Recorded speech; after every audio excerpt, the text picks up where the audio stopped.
ప్రధానంగా ఆధునికం కాదు, పురాతనం కాదు, ఎప్పటికైనా గురువే అవసరం.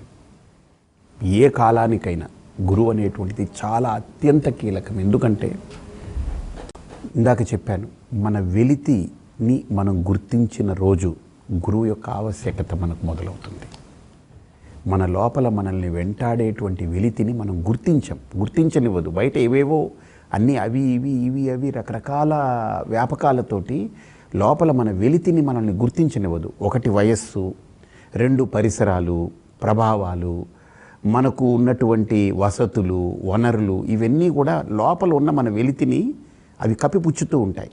కానీ ఏదో రోజు జీవితంలో ఇవన్నీ చెదిరిపోయి నా వెలితి బయటపడుతుంది.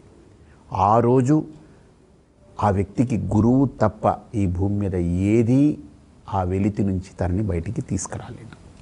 కాబట్టి గురువు అనేది సర్వకాలాలలో, ఇప్పుడు అప్పుడు కాదు, ఇంకొక 1000 సంవత్సరాల తర్వాతైనా గురువు కావాల్సిందే.